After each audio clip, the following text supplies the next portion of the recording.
আসসালামু আলাইকুম everyone, welcome to my another brand new ভিডিওতে আপনাদের সবাইকে স্বাগতম। আমি আছি ইউসুফ আহমেদ আপনাদের সাথে। আজকে আমরা চলে যাচ্ছি সিলেট জাফলং। জাফলং হলো আপনার পাথরের জন্য সেরা, কিংবা পাথরের জন্য জাফলং হলো বিখ্যাত, এরকম একটা কথা। তো আমরা অলমোস্ট জাফলংয়ের কাছাকাছি চলে আসছি, আর ভিডিও খুব স্বল্প পরিমাণ নিয়েছি, ওই কারণে আপনাদের স্বল্প পরিমাণ দেখাচ্ছি রোডের ভিউটা। অলরেডি ইন্ডিয়ার মেঘালয় পাহাড়টা দেখা যাচ্ছে। সো এভরিওয়ান, অলমোস্ট আমরা জাফলংয়ের জিরো পয়েন্টে চলে আসছি, আর এদিক থেকে দেখা পাচ্ছি আমরা ইন্ডিয়ার মেঘালয় পাহাড়টা, যেটা জাফলংয়ের পাশে কিংবা ইন্ডিয়া বাংলাদেশের বর্ডারের পাশেই গঠিত এই পাহাড়টা। তো এদিক থেকে উপর থেকে দেখতেছি যে আপনার ইন্ডিয়ার পাশে অনেক ঘরবাড়ি কিংবা চারতলা পাঁচতলা ঘরবাড়ি পাহাড়ের উপরে করে ফেলছে। তো আমরা অলমোস্ট জিরো পয়েন্টে, যে জায়গায় আপনার পাথর কিংবা একটা নদী, ওই জায়গায় আমরা যাব, যেটা মেঘালয় পাহাড় কিংবা মেঘালয় পর্বত থেকে যে পানিটা আসে নদীর খালের মাধ্যমে, ওই জায়গায় যাব, ওই জায়গায় গোসল করব, ওইটা আপনাদেরকে দেখাবো। আর মানুষ বলে পাথর বিলে দিক থেকে গায়েব হয়ে গেছে, কিন্তু আমি দেখতেছি পাথর আর পাথর। আসলে পাথরও হাটে এই জাফলংয়ে আসলে আপনি দেখতে পারবেন। বাংলাদেশ ও ইন্ডিয়ার সীমান্ত এই জাফলং জিরো পয়েন্টের এদিকে আসলে আপনারা দেখতে পারবেন।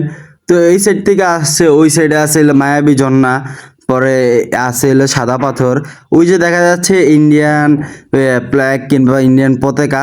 আর ওই সাইডটা পুরাটাই ইন্ডিয়ার ভিতরে পড়ছে, পুরা পাহাড়টাই ইন্ডিয়ার ভিতরে পড়ছে, এবং কি ইন্ডিয়ার ভিতরে ওই ঝুলন্ত ব্রিজটাও পড়ে গেছে। তো ওই সাইডে দেখা যাচ্ছে ইন্ডিয়ার পতাকা, ইন্ডিয়ার বিজিবি কিংবা বিজিবি নাকি কি বলে ওটা আমি আর খেয়াল নাই, কিন্তু এই সাইডে আমাদের বাংলাদেশের পতাকা দেখা যাচ্ছে, এবং কি বিজিবির গার্ড কিংবা বিজিবি সেনাদেরও দেখা যাচ্ছে এই সাইডে। আমরা মোটামুটি যেই সময় গিয়েছি ওই সময় একটু গরমই ছিল, আর সূর্যের জন্য মানে একটু দিয়ে তাকাবো ওইটারও কোনো পরিস্থিতি নাই, ওই জন্য। আর গোসল করার জন্য আমি এই গামছাটা নিয়েছি। আর আমরা যেহেতু ব্রোস পয়েন্টের সদস্য বিন্দুরা গিয়েছি, তো সবাই একটা করে শর্ট প্যান্ট কিনে ওদিক থেকে কিনতে পাওয়া যায়, ওদিক থেকে কিনেছি 100 টাকা করে। তো ওই যে দেখা যাচ্ছে আপনার ব্রিজটা, মানে মেঘালয় পাহাড়ের এই সাইডের পাহাড় থেকে ওই সাইডের পাহাড়ে যাইতে হলে এই ব্রিজের মাধ্যমে যাওয়া লাগে আর কি। তো অলরেডি আমরা একেবারে পানির কাছাকাছি চলে আসছি, তো কিছুক্ষণের মধ্যেই আমরা পানিতে নামবো। অলমোস্ট আমরা এই জায়গায় লকারও পাওয়া যায় আপনার 100 টাকা করে লকার, যেখানে আপনার মূল্যবান মোবাইল, মানিব্যাগ, প্যান্ট, শার্ট কিংবা আপনার আসবাবপত্র আপনি রাখতে পারবেন। সো এভরিওয়ান, অলমোস্ট আমরা সবাই তৈরি হয়ে গেছি এই পানিতে নামার। বাবা, পানি যে এত ঠান্ডা এটা আমি কখনোই কল্পনা করি নাই। আসলে পাহাড়ের পানি, ঝর্ণার পানি এদিক থেকে আসতেছে, তো ওই জন্য এত ঠান্ডা।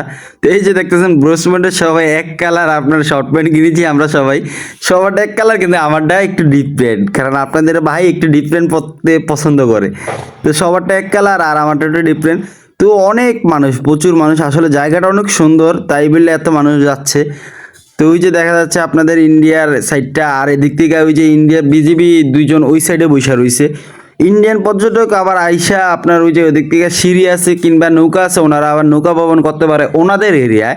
তো বাংলাদেশের মানুষ ওই জায়গায় যাইতে পারে না, আর ওই জায়গার মানুষ বাংলাদেশ আসতে পারে না, এরকম অবস্থা।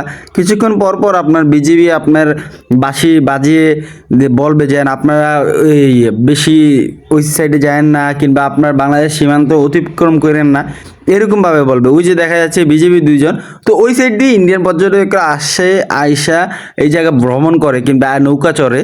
জাফলং সম্পর্কে কিছু কথা। সিলেটের গোয়াইনঘাট উপজেলায় জাফলং ভারতের মেঘালয় পর্বত সীমান্তে ঘেরা একটি অভ্যন্তরীণ জনপ্রিয় পর্যটক কেন্দ্র, যা পেয়াইন নদীর স্বচ্ছ পানি, ভারতের উঁচু পাহাড়, জলস্তর, ডাউকি ব্রিজ ও রকমারি পাথরের জন্য পরিচিত। এটি প্রাকৃতিক কন্যা বা রূপের রানী নামে খ্যাত। বর্ষায় ঝর্ণার রূপ এবং শীতে শান্ত পরিবেশের জন্য পর্যটকের কাছে সেরা আকর্ষণ এই জাফলং জিরো পয়েন্ট। এই জাফলং যেহেতু পাথরের জন্য বিখ্যাত, তো এই জায়গায় অবৈধ পাথর উত্তোলন করা এখন সম্পূর্ণ নিষেধ। তো সিলেট আসছি, সিলেটের চা খাবো না, এটা কি হয়? তো আমরা নিয়ে নিলাম 7 রঙের চা, আর 7 রঙের চাটা দেখেন কি অসাধারণ লাগছে। আমি এটা লাড়াচ্ছি এটা মিক্স করার জন্য, কিন্তু এটা মিক্স হচ্ছে না। আসলে চায়ের স্বাদটা তেমন আহামরি লাগে নাই আমার থেকে, কারণ অতটুকু ভালো লাগে নাই চায়ের স্বাদটা। তো আমি বলতেছি, মুখে দিয়ে বলতেছি, ভাই চিনি নাই, চিনি কম দিচ্ছেন কেন? তো ওনারা বলতেছে চায়ের স্বাদ এরকমই হয়। তো হয়তো ফার্স্ট টাইম দিকে আমার এরকম লাগে, তো এই চাটা আমার থেকে তো এরকম ভালো লাগে নাই। তো ভিডিওটা এই পর্যন্তই, চা দিয়ে আজকে শেষ করে দিলাম। সবাই ভালো থাকবেন, সুস্থ থাকবেন, আর আমার ভুল ত্রুটি ক্ষমা দৃষ্টিতে তাকাবেন। আল্লাহ হাফেজ।